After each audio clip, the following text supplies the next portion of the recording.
Well, welcome back this week to our group, everyone. Thank you for being here. And to get started, I want to review our confidentiality and our group ground rules. So Tara, can you read our group ground rule number 1? Respect others' opinions. Okay. Ben, number 2? Keep confidentiality. And number 3? Maddie? Student holding the ball speaks and waits for their turn. Okay. And Liliana, can you read number 4? Make our group a safe place. Okay. And then remember with confidentiality, what we talked about in our group stays in our group, right?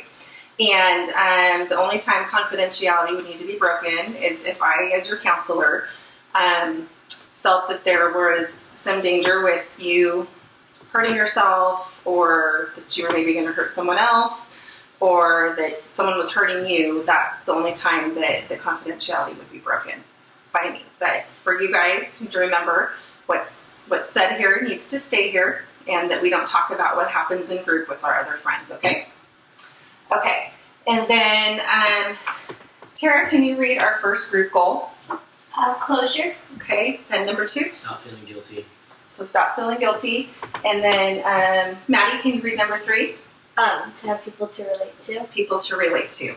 Okay, well, to start off today, we're actually going to do a game, and it actually requires using some candy. So I'm going to pass out the game to you guys. Thank you. This is called Commonality Tic-Tac-Toe. So what I would like for you guys to do is grab 4 pieces of candy from the bowl.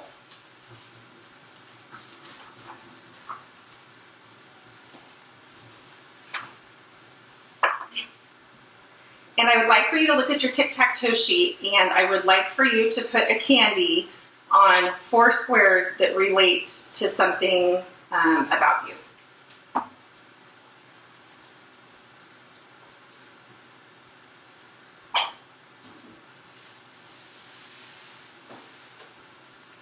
Okay, so is everybody finished? Okay, Ben, I'm going to have you go first, and I'd like for you to read off what's on your tic-tac-toe sheet. Dog, blue, Xbox, death/divorce. Okay, Maddie, your turn. Dog, cat, death and divorce, and swimming. Okay, So, dog, death/divorce, blue, and swimming. okay, Tara, your turn. I have dog, death/divorce, pizza, red. Okay, so would someone like to take a turn and tell me maybe one common thing all 4 of you have? Ben? Death/divorce. Death/divorce, that's why we're here, right? And what's another one, Maddie? We all have the dog one. Okay, you all have a dog. Okay, and was there another one that everybody had in common? No? Was there one that maybe 3 of you had in common? Who had swimming? So 2 of you have swimming in common. What about blue? So you 2 have blue in common. And how about Xbox? So Ben, you're the only one with an Xbox.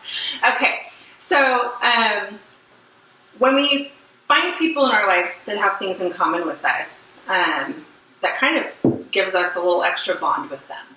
And when we're going through something difficult, especially like a divorce or a death, and we are going through a loss, and our life is changing, it's really helpful to have people in our lives who understand because they've been through it themselves, or maybe going through it at the same time as you. And so that is one of the purposes of this group, is to have people who have that in common with you, because the people in this group can understand a little bit more into what you're going through with your parents getting divorced than maybe one of your friends whose parents haven't been divorced. So next, I'd like to take a look at your stages of grief. And last week, we talked about the different stages of grief, and each of you shared what stage you felt like you were going through. And so what I would like to do is for everyone to share whether they think they're still in the same phase, or if they think that maybe in the last week you've moved on into another phase. So Ben, I'm going to have you start. What stage of grief do you feel like you're in? So I'm still on stage 5. You're still in stage 5. Well, you've gotten more to the closure phase. Okay. I think I've moved closer to stage 5, and I've moved on from anger and depression. You've moved on from anger and depression. Okay, thank you, Maddie. I think I'm on stage 5. You think you're on stage 5? Okay. I think I actually kind of went back. Okay. I was on depression last time.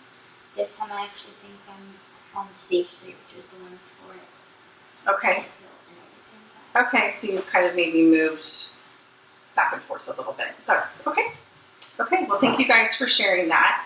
So we want to get to stage 5, which is where we have acceptance and closure. And so some of you feel like you've gotten there. Some of you are still moving towards it. And like we talked about last week, everyone moves through grief at their own pace and in their own ways. So appreciate you guys being open and sharing that. You can put away your stages of grief paper. And that's one of our group goals is closure. And so a few of you have gotten there. And so as a whole group, we'd like to get there by our last session. I have a handout I'm going to give you. This is called Taking Care of You.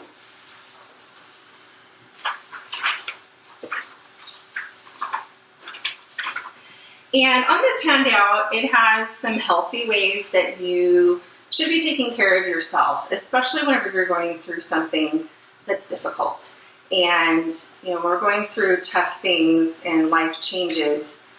You know, we talked about some of the things that we feel like anger and maybe not sleeping and those kinds of things.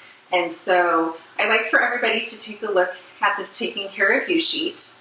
And I'd like for everybody to take a turn and share what some of the things are that maybe you're already doing and some things you think might be good for you to do to take care of yourself physically, emotionally, and mentally. One that I'm already doing is eating a balanced diet, exercise, and getting enough sleep. And I could be letting others know how I feel. Okay. Thank you for sharing that, Ben. One that I'm already doing is I'm surrounding myself with people who I know will be kind and nurturing to me. And something I need to do is give myself some time to relax. Okay. I think I'm doing number 5, getting involved in a fun activity with others. Okay. And what's something that you could do to add to that, to take care of yourself? Eat a balanced diet, exercise, and get enough sleep. Okay. And Tara? I think I'm already allowing time each day to be alone, quiet, and to reflect and listening to music. And then something I think I need to do is let others know how I feel. And let others know how you feel. Okay. So you and Ben have that in common, that you both feel like you need to let others know how you feel instead of keeping it inside. And how does it feel whenever you keep those things inside and don't share with others, Ben? I really don't feel anything. Okay. Tara, how does it feel for you when you don't share with others and let it just build up inside? Usually when it gets all built up inside and everything like that, after a while it starts getting me like anxious or like it starts giving me anxiety and Okay. makes me like kind of feel like I'm just shutting down. Okay. Like I don't want to open up to anyone, and so I kind of just like put myself away from others. Mm-hmm. Okay. Well, thank you for sharing that, Tara. Okay.